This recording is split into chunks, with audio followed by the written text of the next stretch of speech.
Genesis chapter 2. Thus the heavens and the earth were finished, and all the host of them. And on the seventh day God ended his work which he had made, and he rested on the seventh day from all his work which he had made. And God blessed the seventh day, and sanctified it, because that in it he had rested from all his work which God created and made. These are the generations of the heavens and of the earth when they were created, in the day that the Lord God made the earth and the heavens. And every plant of the field before it was in the earth, and every herb of the field before it grew, for the Lord God had not caused it to rain upon the earth, and there was not a man to till the ground. But there went up a mist from the earth, and watered the whole face of the ground. And the Lord God formed man of the dust of the ground, and breathed into his nostrils the breath of life, and man became a living soul. And the Lord God planted a garden eastward in Eden, and there he put the man whom he had formed.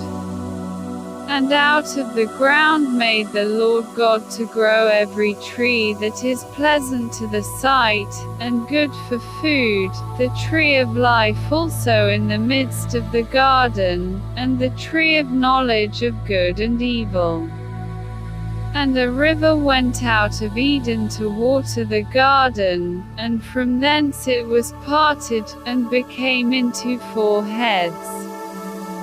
The name of the first is Pison, that is it which compasseth the whole land of Havilah, where there is gold. And the gold of that land is good, there is bdellium and the onyx stone.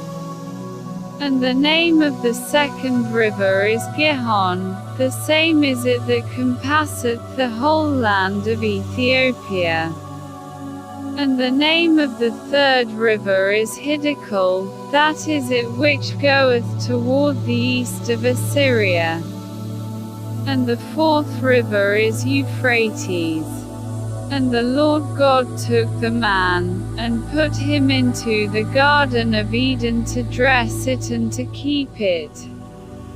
And the Lord God commanded the man, saying, Of every tree of the garden thou mayest freely eat. But of the tree of the knowledge of good and evil, thou shalt not eat of it, for in the day that thou eatest thereof thou shalt surely die. And the Lord God said, It is not good that the man should be alone, I will make him an helpmeet for him. And out of the ground the Lord God formed every beast of the field, and every fowl of the air, and brought them unto Adam to see what he would call them, and whatsoever Adam called every living creature, that was the name thereof.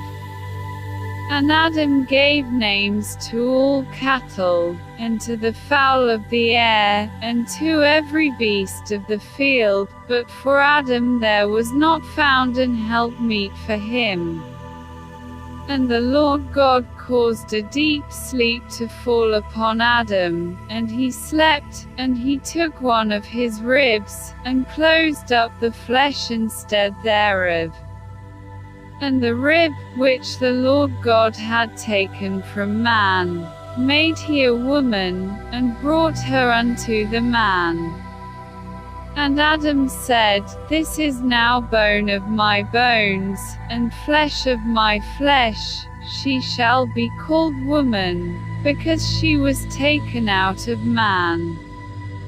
Therefore shall a man leave his father and his mother, and shall cleave unto his wife, and they shall be one flesh. And they were both naked, the man and his wife, and were not ashamed.